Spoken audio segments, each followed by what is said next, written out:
Welcome back to Earth Station Trek, a show where we trek from the early days on NBC to the future on Paramount Plus and everywhere in between. I'm Charles Kelso, and it's my privilege to introduce the Earth Station Trek crew. Keith Johnson, What could have been? I deserve the chance. Alan Seiler, Beheadings are on Wednesdays. and Veronica Dashel. Hi. I don't remember anybody saying hi in the episode. Right. I'm sure someone did. They should have. Veronica, we got to introduce you to Bob Newhart's show if you don't know it, because there's the whole Hi Bob game. Yeah. That's true. She knows that from For All Mankind. Yes. Oh, Yes, wow. I was like, Yeah. I know. Hi, Bob. All right. Cool. We have some news this week, Alan. We have some news today. Right. Today was all week. I'm like, there's not really anything to talk about in news this week. And then today, kaboom! So Right. The first big thing that came out, we've known for a little while now, like maybe the past week or so, I don't remember, that Paramount, well, we've known for a little while that Paramount is absorbing Showtime, and they're going to combine it into one platform. So all of Showtime's content will be accessible on the Paramount Plus platform, which is great. We've known for a little while, like maybe a week or so, that they plan to raise their rate as soon as that happens, and that's going to take place later this year. So what we have found out today is that they are doing some cutbacks as far as the amount of money they are spending on new original programming. Boo. Now, here's the thing. It seems like so that they've already canceled a few things, both on the Paramount platform and from Showtime. So there's a couple of things that are already not going to be moving forward. It seems like our shows might be okay because from what I'm reading, it seems like that they are going to be emphasizing successful franchises. Those are the things that are going to be getting the limited money that they're spending, and the Yellowstone related shows is the example that was cited. Like, that's been really successful for them, so there probably won't be any cut to that. But also, we know that had there not been new Star Trek, Paramount Plus would never have launched. So we're hoping that means that, and there's supposed to be an announcement coming soon about the future of the Trek franchise. And whatever that means, I don't know. Now, the next announcement that came later in the day, and I saw it literally like an hour and a half ago, is, and this is a whole new thing. And obviously this was planned, but this is the first that we've heard about it. Discovery Season 5, the new news is that it is being pushed back to 2024 instead of happening this year. The other thing is that Season 5 is its final season. So we have Picard ending now. We have Discovery ending next year. And that, to me, sounds like they are kind of spreading out the stuff that they've already spent money on to kind of like pad out, whatever they're doing for their budget for the next couple of years. So no more Discovery after next year. That's an interesting change. Yeah, I was a little surprised that, for one, I feel like Discovery, I mean, they just got into their current status quo this past year. Yeah. I feel like Discovery had several more years in it. I thought so too. Yeah. But also, I was a little surprised that, knowing that Picard's wrapping up, that they're going to wrap Discovery up as well. Yeah. I mean, it's always been kind of expected that as Paramount Plus grows and grows in its subscriber base, that it wouldn't just be wall-to-wall Star Trek all year, every year. I mean, I kind of figured that as they get more, like, they have got that Sylvester Stallone series, and they've got the Yellowstone series. It's not just Star Trek anymore. Yeah. Maybe they're going to, someone somewhere's done the math. How many Star Treks do we need before the Star Trek people all of them unsubscribe? I know why you and I know that, but and that's the interesting thing too, is that they've built this base with all these new Star Trek shows, and they're kind of in money trouble situations. I don't know how dire that is, but the rate hike that's coming with Showtime, I don't know exactly what that hike means. I don't know exactly how much it's going up. I think it's $11.99 for the full no ad package. Yeah. So, I mean, if they're going to do that and they're going to be showing less Trek, I think that that's a danger in some of us unsubscribing. Yep. Yeah. Absolutely. And just subscribing during Star Trek season. Exactly. Absolutely. Man, I completely agree with that. They always say, and it's such a cliche, but they always talk about show business. And I have people every now and then. You guys may have seen. I'll post something online about somebody raising price, like you mentioned, Alan, or something like that, and I'll always get a couple of people who go, "Well, that's just the reality of the business world. Doesn't mean you have to like it." And it kind of sucks true. that it kind of sucks. But I remember Moonves really didn't want to do Star Trek. Now they've done Star Trek and they love it. And we've all paid for it. And then once you use it, it's kind of like, well, let's just move on to something else. It is what it is, but doesn't mean we got to like it. That's true. And now also, go ahead. I was going to say, they may also surprise us and announce 2 new shows this summer. That's exactly right. Exactly right. Because that they have other things that have been in the works for a little while now. We know that there is a Starfleet Academy show, and we've been theorizing that was going to be a Mary Wiseman led show because Tilly had left Discovery to go to the Academy. So that seems, with Discovery ending, that seems like the most natural pickup from that. Yeah. And then the Section 31 show has been in talks for 100 years. Right. And then Michelle Yeoh keeps winning big awards, so her rate gets hiked every time. Right. Yep. But then right now, everybody involved with Star Trek Picard is talking about how they would love to see it continue on, as spin-offs or just with that production team and the next generation. People keep saying everybody is saying that, including Terry Matalas. Right. And that, if Marina Sirtis says it, well, that just means I'm an actor and I love this character and I love the people I work with. I want to keep doing it. If Terry Matalas says it, that means I run this show and I want it to continue. So that says something. Right. So that's the big, hang on. Look at one comment about this. Tiger Blade 2002 says, now, does that mean we'll be getting new Star Trek projects, or we'll only be watching what has been done and that's that? Well, that's that we don't know. Yeah. We should be, for the article I read says that there should be something said soon. And even if not, we know that we'll be getting information in April.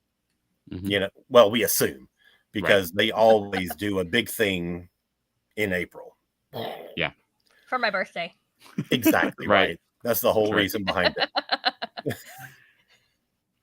All right. So that's the news. All right. Yeah. Cutbacks on production costs and Star Trek Discovery ending with season 5. Yeah. Some big that means, you know what that means? No more OO and Detmer. Maybe not. That breaks my heart. Right. They better do something good with them too in the next season before they write them off. All right, sorry. Move on. The post-mortem on Discovery, if it is canceled, will be a very fascinating thing. The show that brought back Star Trek, that launched the new network, was the one that killed off kind of early, back when they used to do 7 seasons for a series, except for Enterprise. It'll be a very interesting discussion about what Discovery was, what it represented. And the other thing about that is that season 5, we already know, is only going to be 10 episodes. So already it's a reduced number. It was 15 the first season, 13 the others, and it's going to be 10 next year. Ooh, I didn't know so that means only 10 more chances for them to give me a good OO and Detmer episode. Right. Wow. All right. Keith, do we have some This Week in Trek this week? Yeah, I got a couple of things that I thought were kind of relevant here. There was a birthday I felt was absolutely relevant because we've been talking. You guys talked about the animated series recently, and I didn't get to participate in that. And I know every time you talk about the animated series, one of the things people talk about is the jokes about how James Doohan does every alien voice there is. And when he does it, the other voices are done by Nichelle Nichols. So it's kind of funny. But the Star Trek actress whose birthday was 27th February, 1937. Speaking of voices, and that is Barbara Babcock. Nice. And I don't know if you all remember that she did she did a couple of roles on the original series, but she also did a lot of voices on the original series. And I think Charles and Alan, you probably know that she did, of course, 2 roles. She was Felina in the often derided Plato's Stepchildren. Right. And she also did a lot of voices in the original series. She was the voice of Trelane's mother in Esquire Gothos, the 2 alien floating lights that were like, no Trelane, no Trelane, and stop that nonsense, or you won't be able to make any more planets. She was also, I thought this was really funny, in Assignment Earth, the one that introduced Gary 7. She was the voice of the kind of sarcastic, smarmy Beta 5 computer that kept talking back to Gary 7. But she was also, get this, Veronica, she was the voice of Isis the cat. So all that was Barbara Bobcat doing Babcock doing the cat. Barbara Bobcat? Babcock doing there the cat. There you go. Okay. She also was famously, there were 2 other voices she did. She was the voice of the Tholian in the Tholian web with a little voice modification. And she was the voice of the Zetarians in The Lights of Zatar. Mm. And Matt Sweatman, this is for you. The most important thing that she did was she was Mia 3 in Taste of Armageddon. There you go. Yeah, great actress.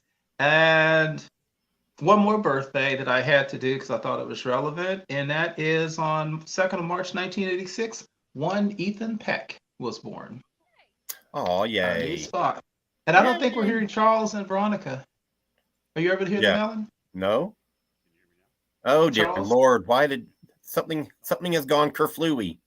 Yeah, we're not hearing you, Charles. We see you talking, but we're not hearing you. All right. Well, here's let me get a couple of comments about the news before while he fixes that crazy stuff. Going in and out. Michael Phillips says, one article I read said that the Section 31 show might become a miniseries or a film because of Michelle Yeoh's limited availability. Yeah, I saw that too, and that makes absolute sense. Also because of her paycheck. Right. So, you back, Charles? He is not. Yes. Okay. I agree with that, Michael. Yeah. And Eric Watt says canceling Discovery might very well be the reduction in production costs we heard about. That's possible. Personally, I think they're just clearing space for a post-Picard TNG sequel series, and that's very possible as well. Well, I mean, and we're gonna talk a little bit about that in our review when we get into the episode review. So, Elaine says Barbara Luna's birthday is today. She was in Mirror Mirror. That's right. That is right. March 2nd, 1930. And also, you know who else's birthday is today? 1949, March 2nd, one Gates McFadden was born. Well, now that's an important one for our discussion tonight. And Ethan Peck. So I thought that was pretty good. March the 3rd, 1920, Scotty, one James Doohan was born. Nice. Which I thought, and then the last thing I want to say, and this was really fascinating, is on the 4th of March, 1967, the first release of TV Guide with Star Trek on the cover appeared for the week of March 4th through 10th. Very cool. Had William Shatner and Leonard Nimoy on it, and that was on March the 4th, 1967. And I think everybody knows that image. Yes. You know, I think that is first of all, it's one of the most iconic covers of TV Guide, but it's also one of those images that gets referenced a lot. And I think, I mean, I can picture it right now in my head, and I'm sure most people can. Me too. And I am just old enough to remember, even back then, how I grew up. I don't remember that because I was too young, but I am old enough to remember the time with that science fiction show with that dude with the pointed ears on the cover of something like TV Guide was still kind of like, what in the world is this? Right. Nowadays, not so much. Back then, definitely weird. Yeah. All right. So we are going to take a quick break. If you're listening on our podcast, we're going to take a quick break and do a little ad for one of the other shows on our network. Stick around. We'll be right back in 30 seconds. And if you're watching live, we're not going to take a break. Screw you, podcast. No, I'm kidding. And we are here to talk about this week's episode of Star Trek Picard, 17 Seconds. So from here on out, we are in spoiler territory. So if you haven't seen the episode, go watch it and then listen to all of our crazy yammerings. So here we go. 17 seconds. And that's how long our show is going to be tonight. Yeah. So Keith, what did you think of the episode? I thought it was really good. It was definitely wall-to-wall action, but it also had some interesting character beats, some dramatic beats. Yeah. I thought it was fascinating that they did something that Roddenberry never wanted them to do, which is they had personality conflict between Riker and Picard. Boy, was that wild? Yes. Oh, yeah. This ain't your daddy's Star Trek no more. Yeah, absolutely. I thought it was good. I thought it was oh boy, the reveals at the end were just fascinating. It as always, it looked good, it flowed well, it was some good dramatic moments. I loved, and I know I've been talking about this every single week, and again, I said I have some personal feelings about this because of my background being adopted and so forth.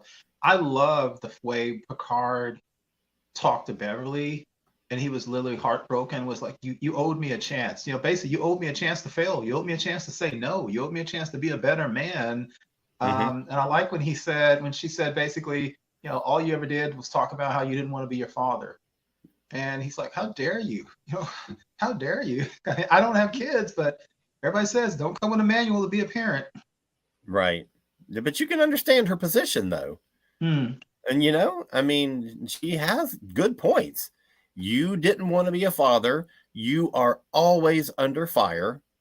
And I did not want our kid to have a target on his back.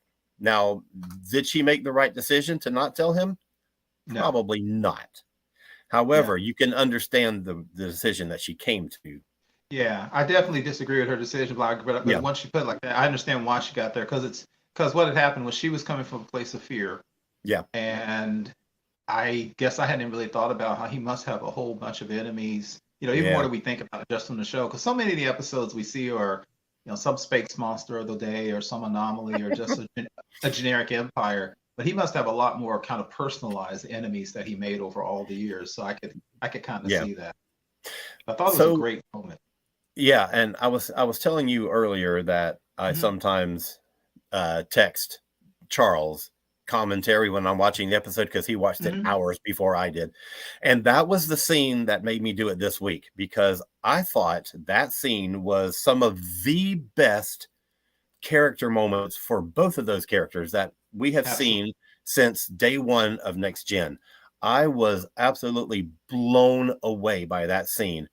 So when I watched it for the second time, I clocked it. That scene was a full 5 minutes. No wonder. It cuts away to like the bridge scene, and then it comes back and they do like another 90 seconds, a little over 90 seconds of the wrap up of that. So they spend, of course, this is a long episode. It was 56 minutes, but they spend a full almost 7 minutes just on those two characters coming to terms with the actions that were taken 20 years ago. And I loved it. I thought it was so well written, and I thought the acting was brilliant. I did too. And I also thought it was good because, I know most of us didn't love the first 2 seasons of Picard. I certainly didn't. But what I also liked about it was when he said, I definitely know now I would not have been my father. I thought that all the emotional stuff, whether we liked how it was handled or not, especially season 2 with Picard and his past, it now actually kind of bears fruit in these discussions with Beverly. Yeah, totally. And I love that, because he's like, I've been carrying all this stuff around, and maybe if I'd had a child to get basically to be my better self for sooner, I would have reached here sooner. Because he basically said, I could have gotten here 20 years sooner had you told me I had a son. Right. Man, I thought that was this was an episode that was like, it was like this long string of highlights. Yes. And that may have been the highlight of the whole episode. I just thought it was great. Let me get a couple of comments. Matt Sweatman says that scene between Gates and Patrick was amazing, but a bit hard to watch for us old school TNG fans. Some hard truths. Agreed. And And related to that, Vandy Beth says, I Hey, haven't Vandy done Beth. the math, but I know someone must have. How old is Jack? Apparently he's 20 years old, even though he's played by a 35-year-old dude. Yeah. I mean, I don't know, but I mean, they're saying that stuff happened 20 years ago. I mean, I'm sure that's a round number and it's not exact, but Yeah, that and seems to be it. I think we calculated from one thing somebody said briefly, best case he's 23, but that's still extremely young. And so I don't even know if Beverly said he went to school in London. So I'm trying to figure out, did he get his medical training in medical school? Is he a genius or did he just learn it all from her? Right, exactly. And what's funny is that, the big question all of last week was, now, if he didn't have a father this whole time, where did he get that accent from? Oh, yes. And, people were saying, well, he had to get it somewhere because accents aren't genetic. And this week she said, oh, he went to school in London and picked it up there and never got over it. Maybe it's in his DNA. And I was like, Beverly, you were just feeding the trolls. I know. That was so funny. I have to say I laughed out loud when she said that. I did too. And then I thought about that when she said that. I thought, damn, if I'd be Picard, I'd be more pissed. He was literally across the English Channel from Picard for years. Yeah. Literally hop, skip, and a jump from Picard. Right. Michael Phillips says he does look a little older than 20. He's got lines on his forehead.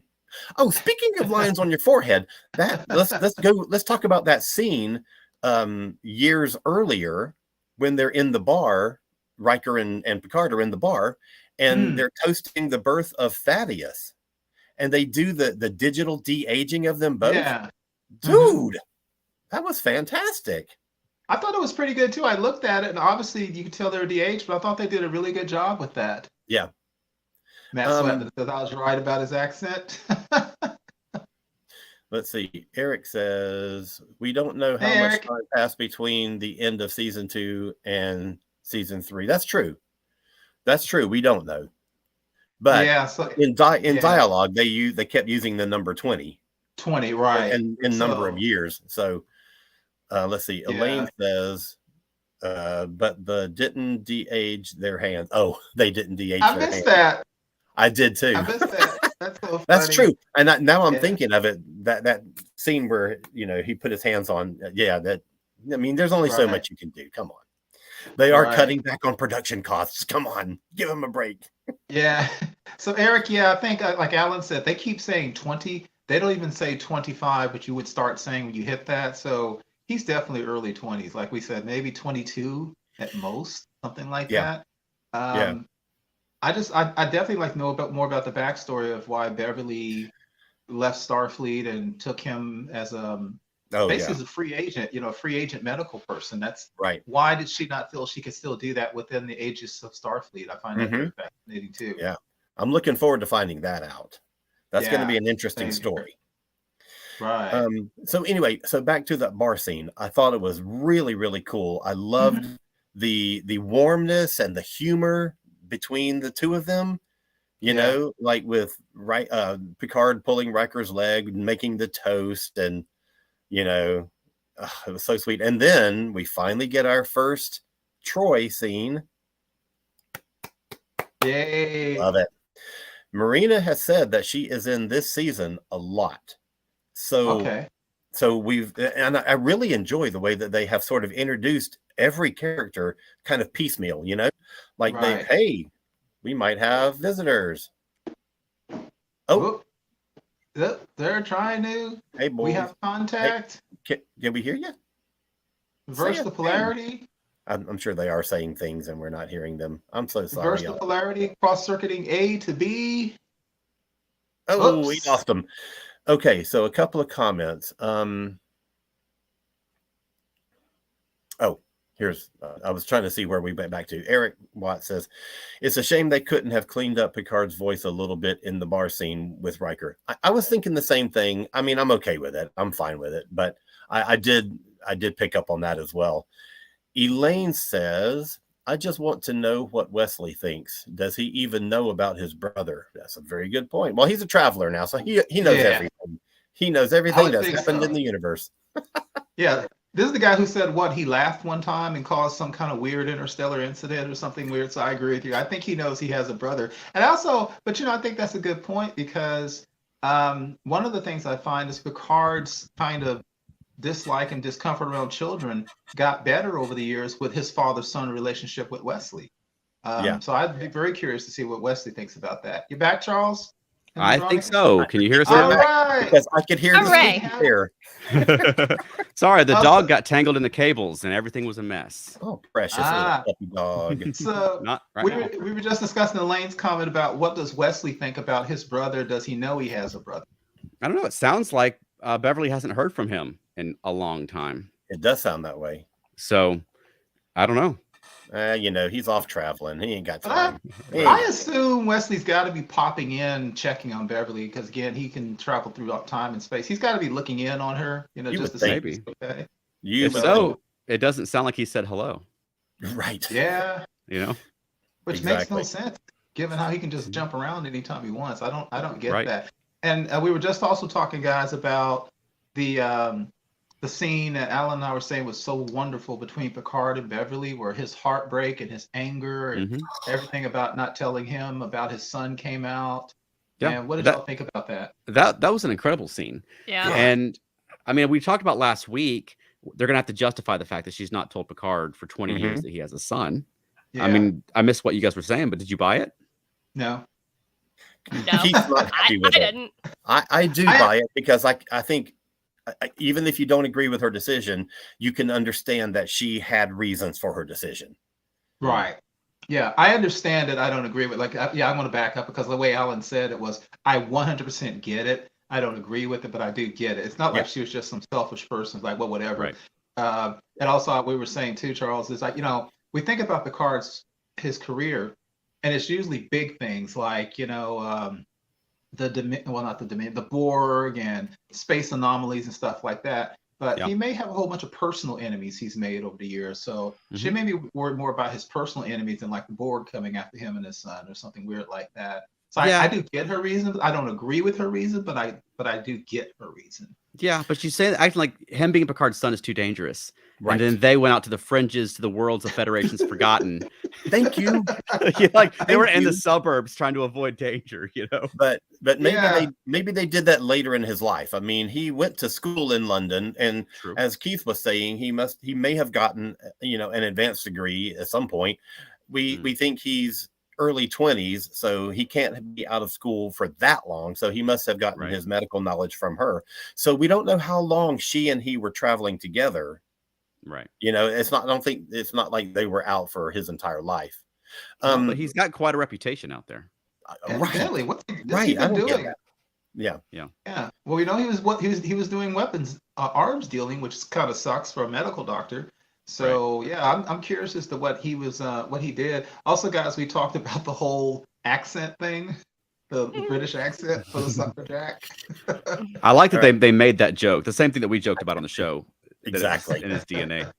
All right, let me get a backlog of comments. Okay, Vandy Beth says that she did the hard work on our behalf, and Ed Spilliers has said that Jack is supposed to be 23 or 24.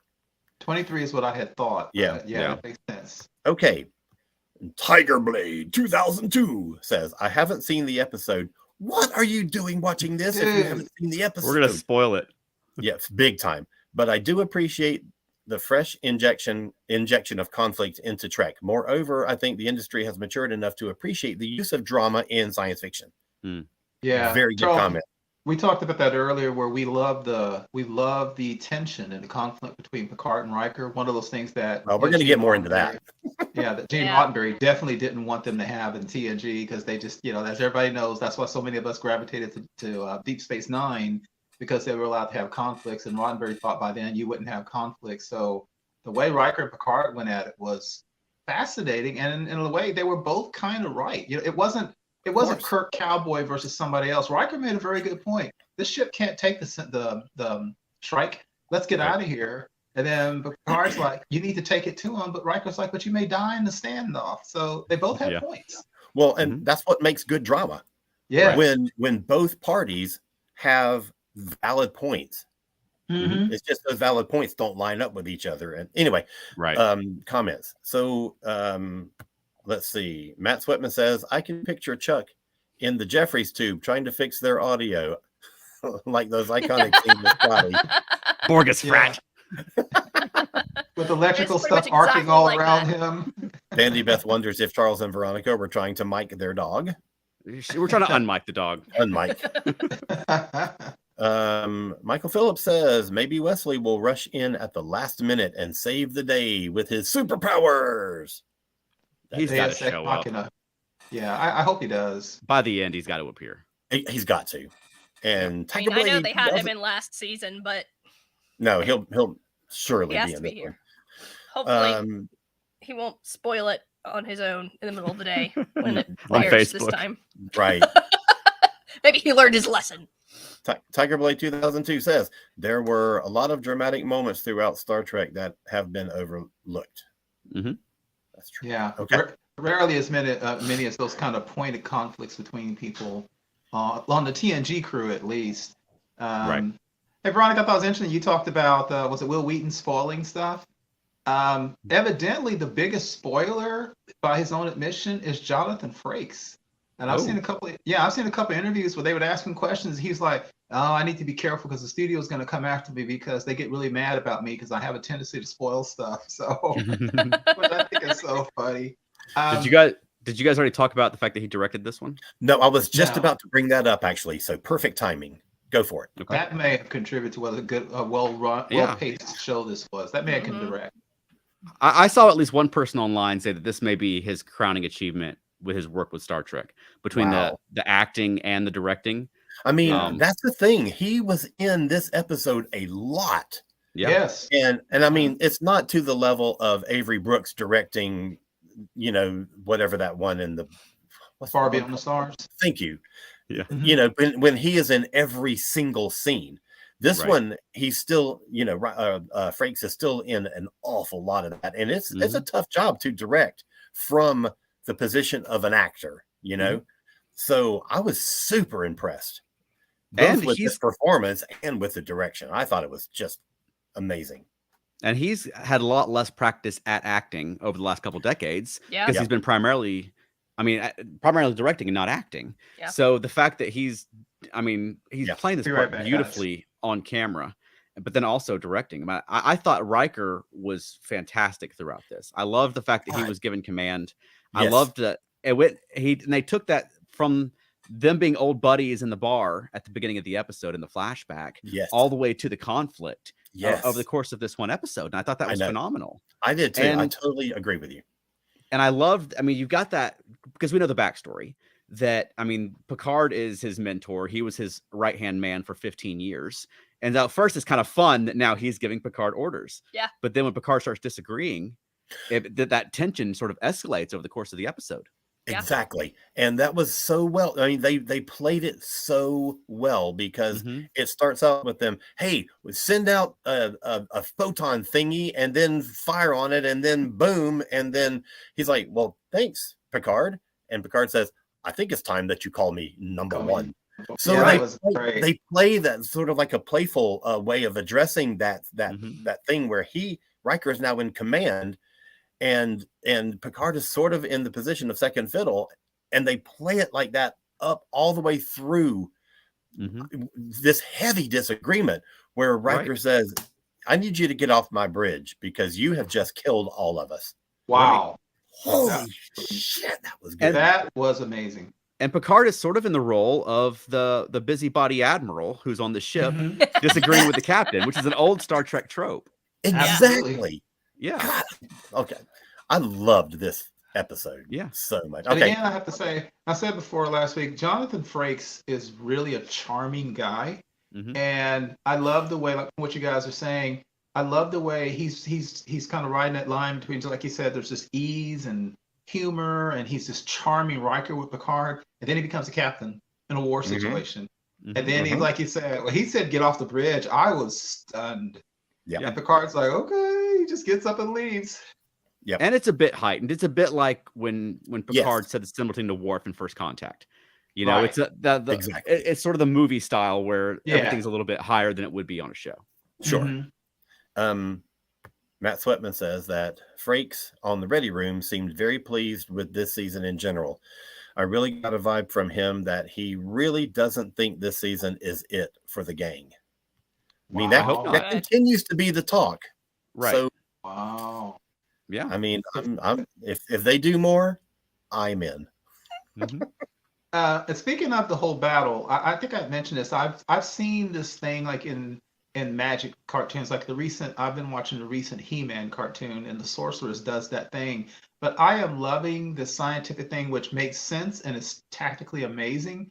Is you shoot at someone and that portal shows up, and the weapons come right back at you. You try to get away, a portal comes up, and you end up right back next to them. I love that portal weapon. That is so cool. Okay, you know what? All I thought, and no, on the second time I watched it, the first time I was like 100% like sucked into the episode. The second time I watched it, I was like, somebody been watching some Roadrunner cartoons. You remember that where he had the big black circle and he would put it on the thing and it would like be a hole all of a sudden? Yeah. So they need to paint a tunnel so she crashes into it. We figured it out. Exactly. But you know, in Star Trek, in the Star Trek world, that's probably the coolest weapon I've seen introduced since the weapons that the Breen had in Deep Space Nine that were really cool. And especially given that they were doing so much familiar already with the nebula and the hiding and the warship. And we keep saying it's kind of like Nemesis. It's kind of like 2009. Right. It's kind of like, but then you bring in, you know, this really cool visual thing. That's something that a Starfleet crew's never faced before. Right. That's genuinely terrifying. Like, oh crap, we can't get away. Yeah. You know, oh crap, our own. He said fire everything, and they had four photon torpedoes. So I don't know what we planning to fight with, but our four torpedoes about to hit us instead. And apparently that's the only 4 we had. I could see why he didn't want to fight. Right. Yeah. I mean, that makes sense. Oh man. Yeah. What did y'all think about? Speaking of fighting, what did y'all think about Shaw putting the responsibility of the ship on Riker when he's basically got the knocked out? Great move. Forget the ego. Yeah. I could feel something broke inside me. You're in command. Right. His first officer had been restrained. She was in her quarters under house arrest. Right. Lame house arrest, I'm gonna say, as it turns out. But she had already been pulled from her position, so there wasn't anybody else he could put it on to. You have a ranking captain right there. Yeah. And a former Titan captain. And a former, that's true, former Titan. I didn't even think about that. And presumably he's still, like, Picard's retired, I think, because they've been his Starfleet status has changed over the course of these 3 seasons. But you know, Riker's in uniform. We know that he could be called to active duty. We saw that in season 1. So it made sense. And forget about the fact that you're on my nerves and you got us into this. Get us out of it. Yeah. Right. Okay. Let me get this comment from Michael before I jump onto that. He did not like that conflict. It didn't make sense for a captain to say, "You've killed us all" in front of the crew. It's very demoralizing. Mm-hmm. That makes sense. That's a very good observation. Mm-hmm. And that's sort of what I was talking about with all the emotions being heightened, sort of in the movie style. Because Picard and Riker are both too experienced to be arguing on the bridge this whole episode. Right. You know? Like they know better. This ain't their first rodeo, you know, and they know each other very well. So, but yeah, I agree. But I think, I mean, it was a very emotional moment though. Right. And Sweatman says that he felt that Shaw knew that he was seriously injured. Yeah, and that's what it was. Yeah.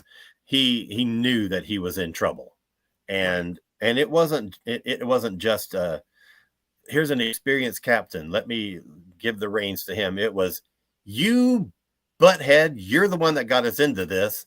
So effing do something about it. And I may lose consciousness soon. So I got to do something right now. So did we already talk about Worf? Did I miss the Worf talk? We haven't got to Worf yet. No. Let's do that now. Because I've been waiting for Worf since I was like a kid. You know what I mean? Worf's back. Worf was amazing. A lot of times Worf would come back in the next gen movies and they just ignore all the character development they're doing on DS9. Yeah. Right. And he would just be serious Worf again. Right. Worf was funny. Worf was awesome. I want a Worf and Raffi buddy cop spinoff. If they want to Yes. replace they're working Discovery well with that, I together. will watch it. They are so great together. I love were. the whole Worf thing. They were And- phenomenal together. And Charles, Yeah. I loved it because I wrote down what he did the whole thing. She said, "Who are you?" "I am Worf, son of Moog of the House of Martok, Yes. son of Sergei of the House of Roshinko, Bane of the Duras, Slayer of Galrod." Dude. Hey, you missed the best part. I've made some chamomile tea. Do you take it? Yes. Sugar. Like all in one sentence. Like Yeah. it was just part of his Dude. introduction. Yeah. Their relationship was so, I mean, it was quick. They bonded quickly, but I thought they had such chemistry together. And just Absolutely. when they're in the interrogation and she is going all like nut job on the guy, and Worf is like trying to be calm and let it go by. And then he's like, perspective has changed over the years, and she's like, "Oh, I'm gonna be sick."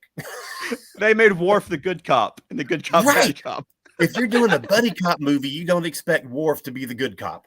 Right. Man, I But- loved it. But you know what's so interesting? You can tell at least how Michael Dorn is playing it, or at least how I'm interpreting it. You can tell Worf is not like Kane from Kung Fu. You can tell that he's kind of talking himself every day into, "Okay, Worf, don't kill anybody. Don't kill anybody." You can tell it's right underneath the surface. All Right. this, He's gonna- I'm really peaceful. He's going to shove a sword up your butt. I do not do that anymore. Exactly. You may keep your fingernails. You may keep your fingernails.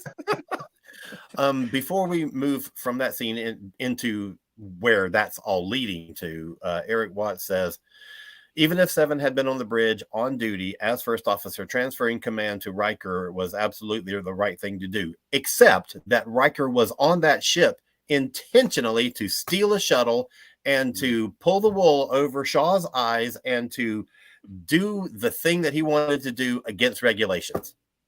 Yeah. So there you go. But, I mean, given the situation, Given the best situation. choice. Exactly.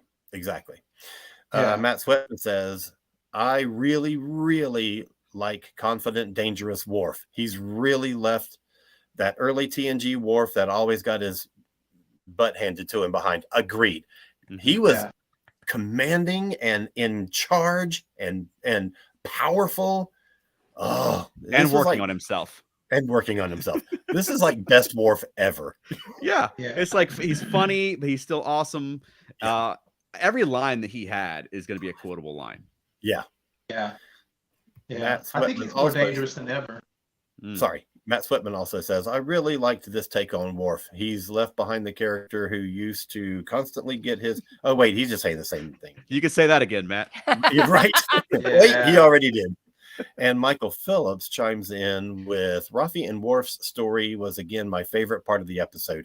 And the T line was my favorite line. That was so good."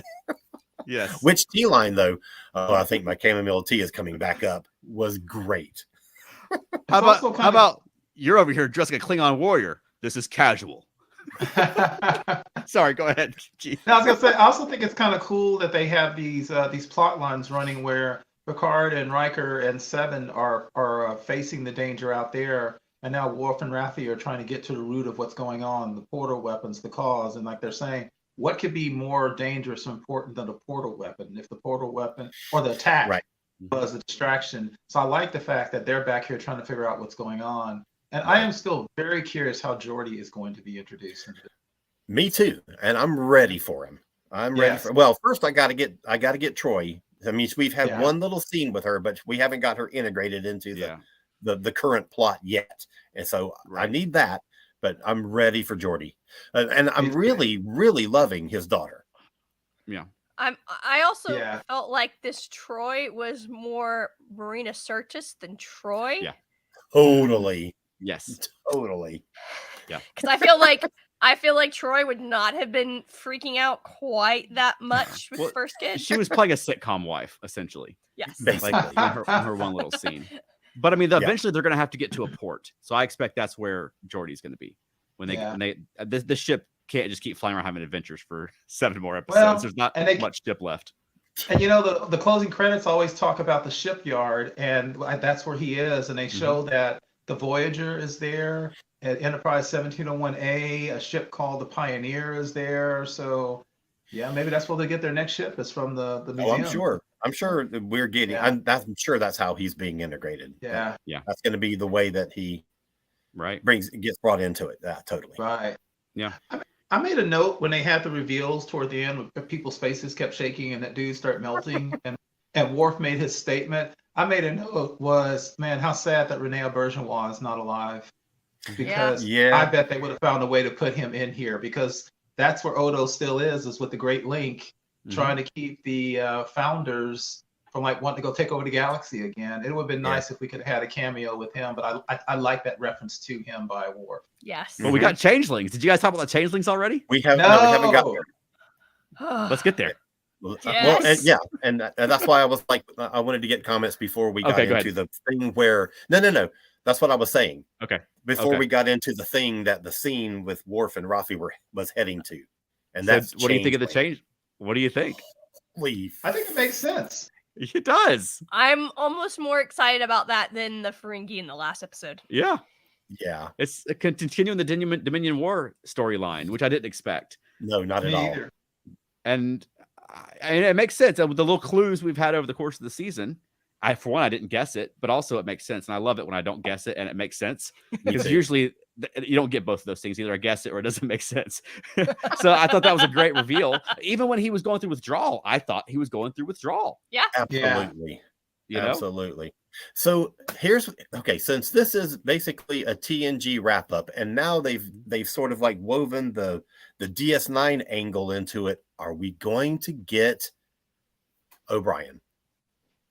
I don't know. I want O'Brien. O'Brien. I don't know about O'Brien. And maybe whatever happens in this season. I was gonna say of those, Kira and Bashir, I think, are the two most likely to come back. No, because whatever happens in this season, Miles is going to be the key to it, and that's how he becomes the most important person in the universe. That could be. Yes. But no, I would love to see some DS9 people involved in this. Oh my god. Yeah. What if they built all this stuff up with the TNG cast, but they're holding back the DS9 people as the big surprise. The ending cliffhanger is the DS9 cast. There's gonna be more. That'd be great. Oh my god. That'd be amazing. Yeah. Okay, Matt Sweatman says, I have to admit, he's not saying the same thing again that he said earlier. I have to admit, while I'm excited about the changelings being the big bads, I am kind of disappointed it wasn't the conspiracy. I'm with you, buddy. I'm totally with you. And Michael Phillips says, as soon as the saboteur got punched in the face and went all wonky, I was like, he's an Odo. I didn't know. I thought that was some kind of holographic projector at first, so I didn't guess at first. I don't know why it didn't occur to me. Yeah, it was dumb on my part. In episode 1, they said that they can have different faces or something along those lines. You know what I mean? And I was like, oh, they're wearing masks. They must have different. You know? It literally never occurred to any of us, right? DS9 fans. Hey, maybe it's a changeling. Because we change its face. Because you're not expecting DS9. We're used to being DS9 fans and getting ignored. But why would they bring DS9 into this? Yeah.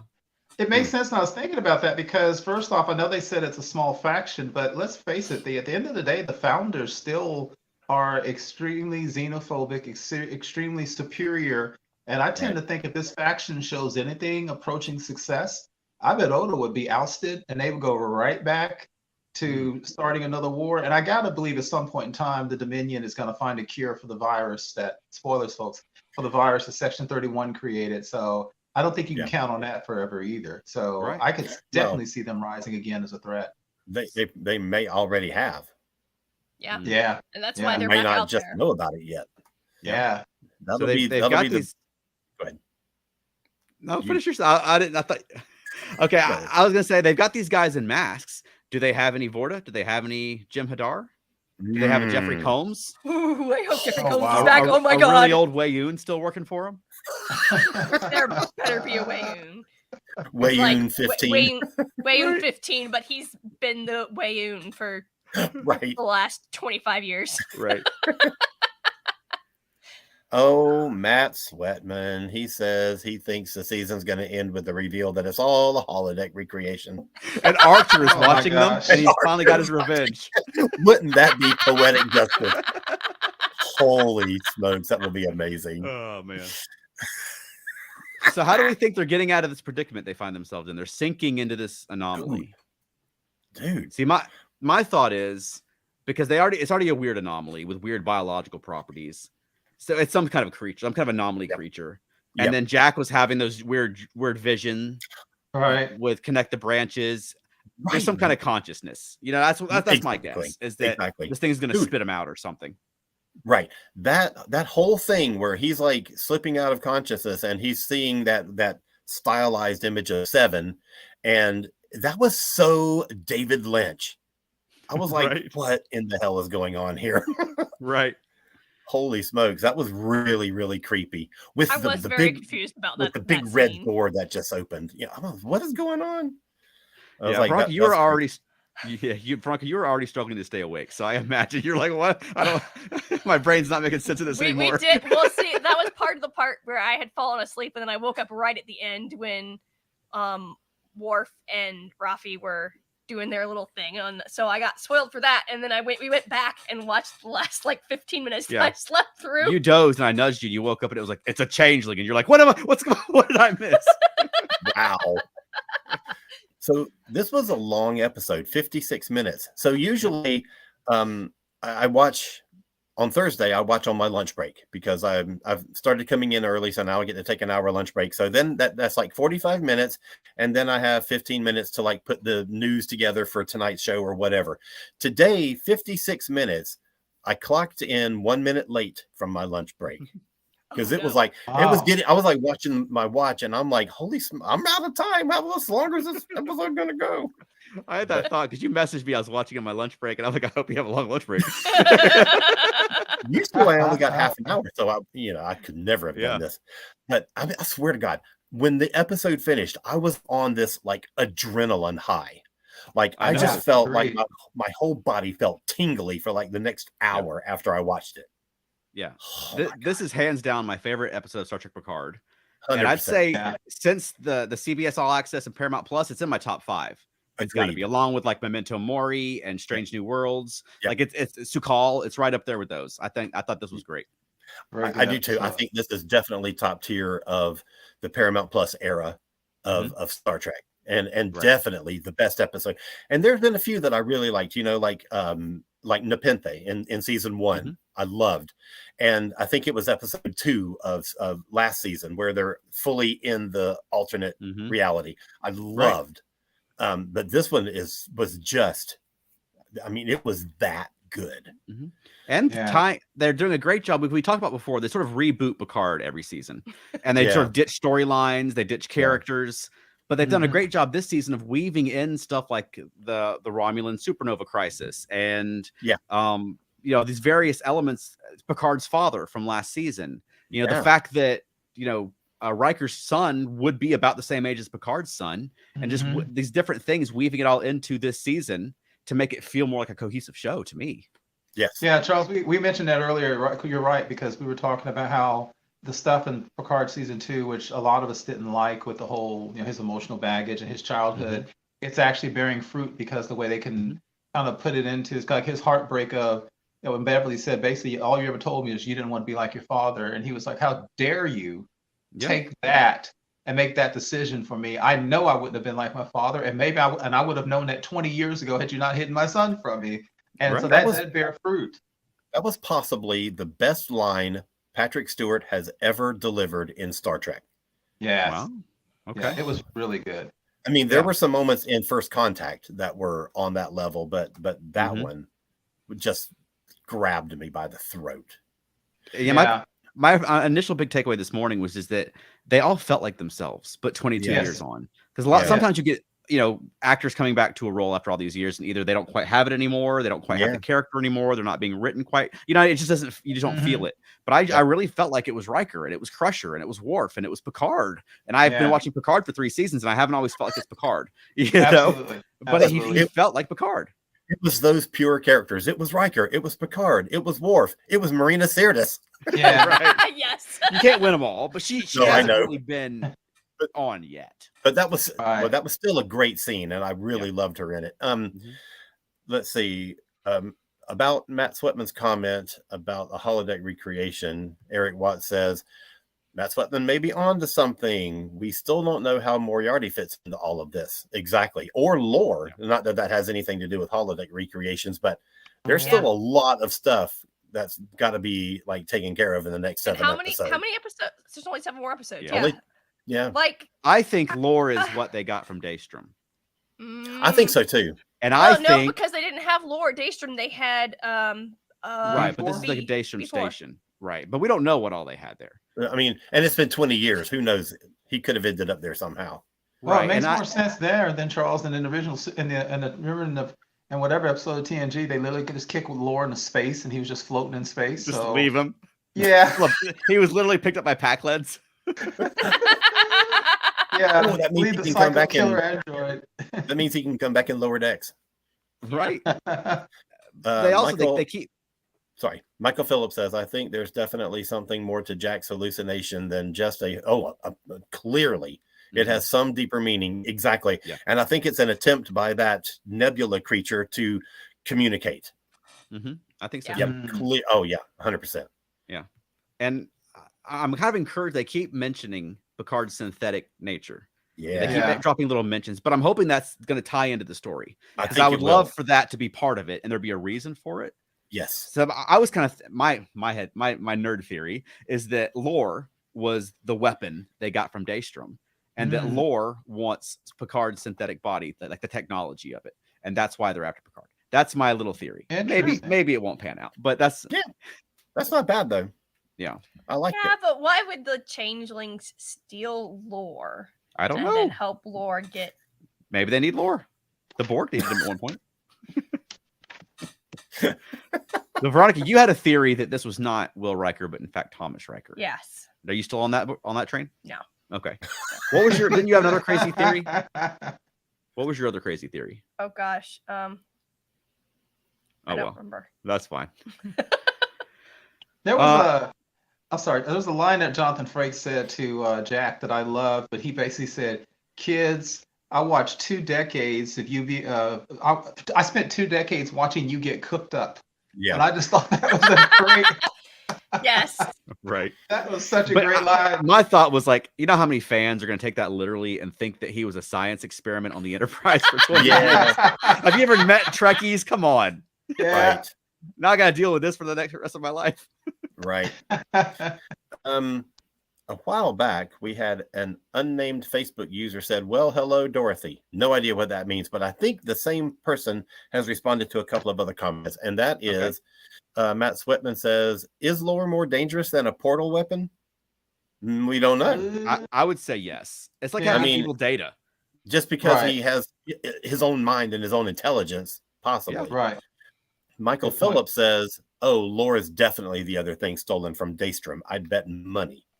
And the unnamed Facebook user says, I'd say so. So I think there's agreement on Charles' theory about that's the thing behind everything. Now I saw someone online suggest that maybe it was Peanut Hamper that they got from Daystrom. Yes, I would also be okay with. I would 100% be okay with that. Holy, I would 100% not be. That's funny. Oh, that was funny. Unless they also got the Jeffrey Combs.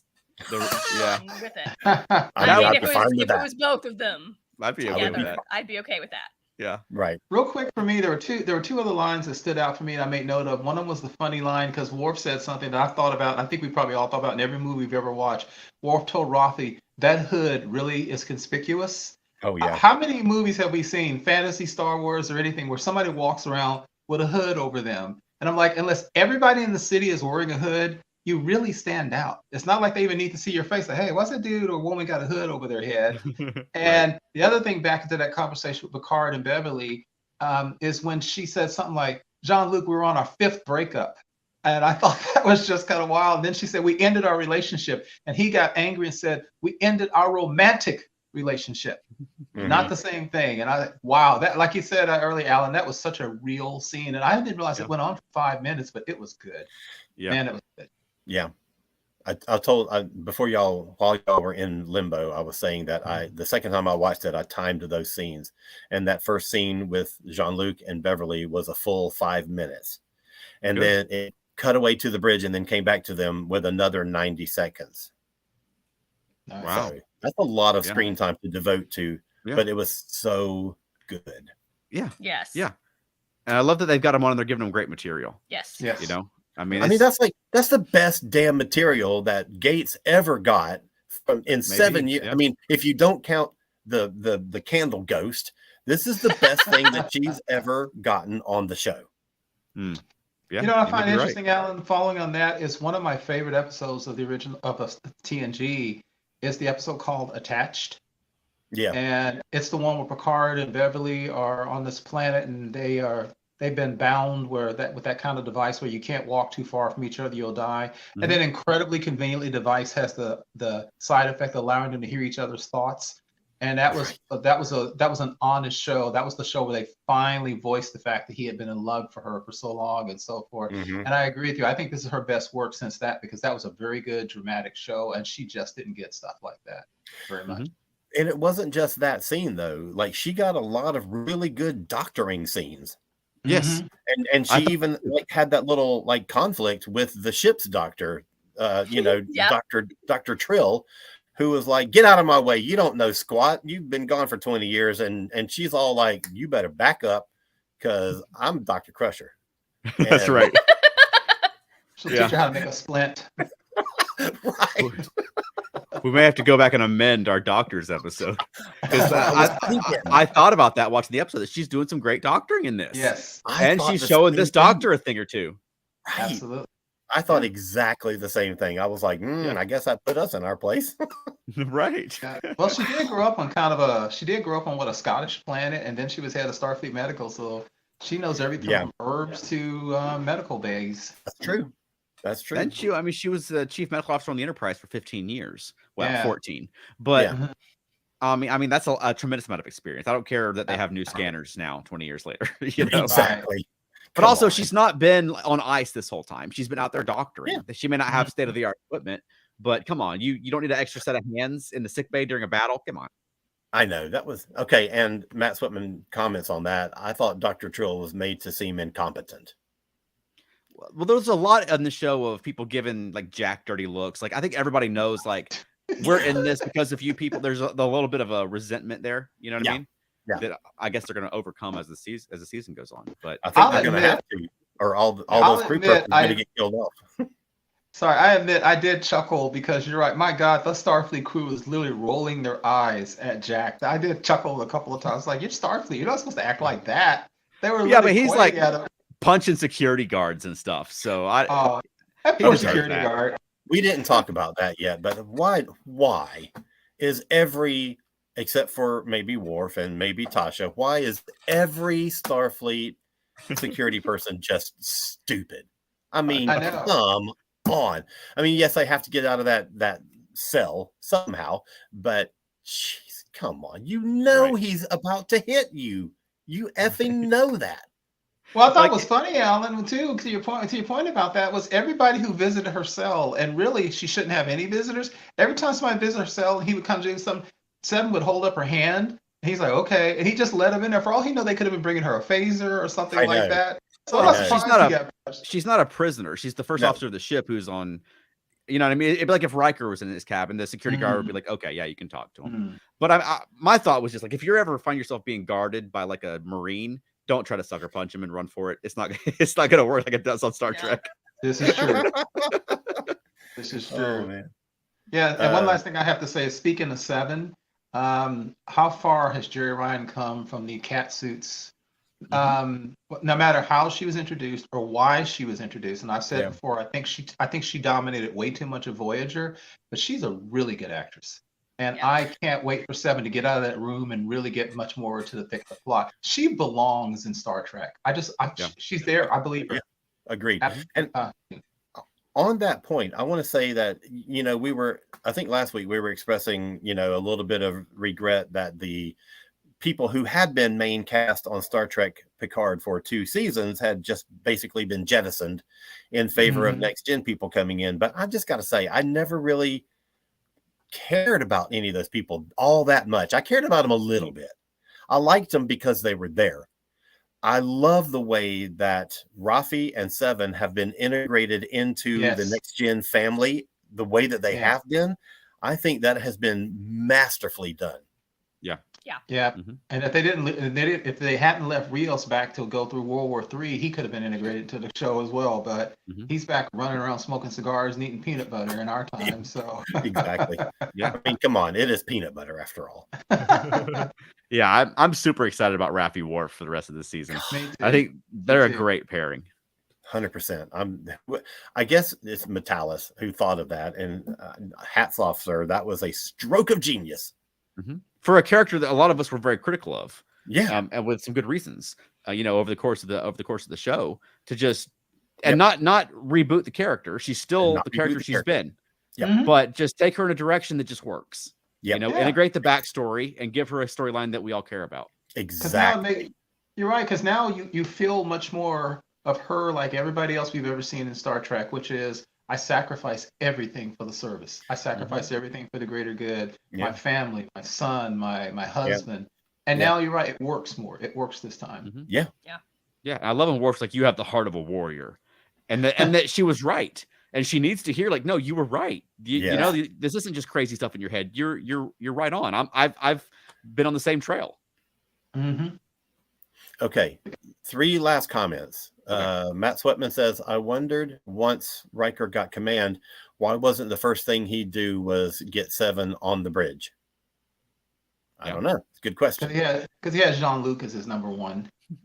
That didn't work out. Well, now that didn't work out, he is going to get 7. Michael Phillips says, people didn't care about the characters in prior seasons because they weren't well written.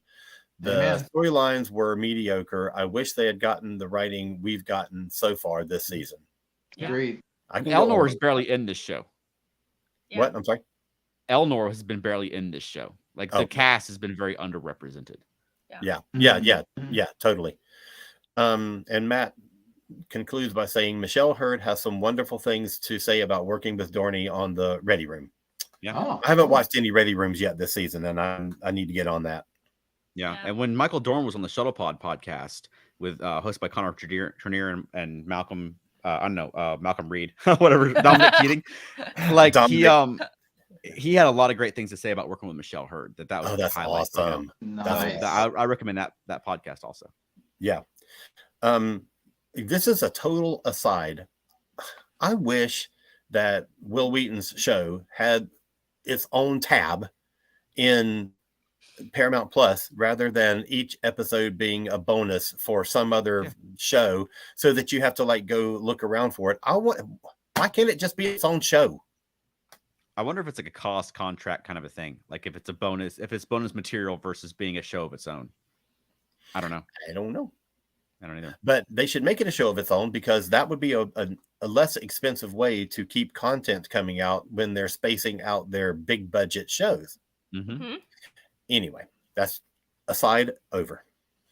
One last quick thing. So I know we're over an hour, but Charles, we were talking about Michael Dorn. I read an interview with Michael Dorn last week where he was saying that he had what he felt was almost an unusual amount of collaborative input into Worf's character and coming back, because they were talking about that they want him to be like this warrior monk. What did they want him to be? And they approached him, and he was kind of saying, well, I don't like this, and I don't like this. And then at one point he said, Terry Metalis and crew said, well, we really think Worf should have, this white hair.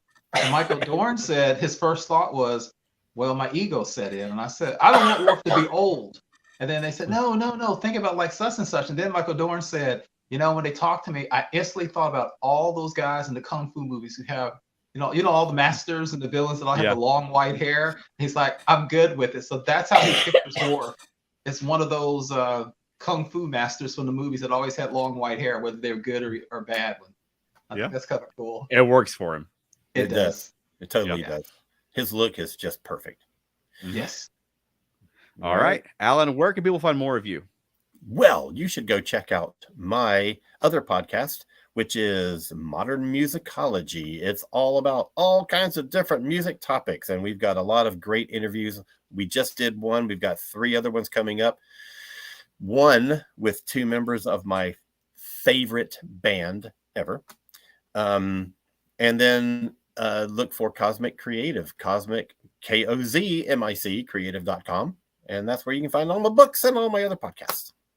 And how about you, Keith? You can find me on the standard social media outlets, Facebook, primarily the ESO network groups, Instagram, and Twitter. And how about us, Veronica? Feltnerdy.com. And? Monkeying Around, a podcast about the monkeys. And do you have a closing for us this week? I did, but someone else already said it. So Say it again. Who cares? Okay. Now I have to find it again. We basically because recited the I whole was trying to episode. find a new one. I am Worf, son of Moog, House of Martok, son of, I don't know how to say that, Sergei, House of Rosinko, Bane of the Duras family, Slayer of Gowron. I have made some chamomile tea. Do you take sugar? Perfect. Perfect. All right, y'all take care. See you next Thursday. I hope next week's Thanks, episode everybody is who as good as this participated. one. Yeah. Thanks, everybody, for participating. We love the comments. Yeah, great Yes. conversations tonight. Thanks for all Yes. the comments and questions. Hang on. All right. Awesome. Wait. A very, very, very important comment from I Tiger bet. Blade 2002. Alan, I will definitely be looking for your music show. Former Marine musician here. Super cool. Awesome. All right. Take care, everybody. We will see you around the bend. Bye. Probably in an anomaly alien.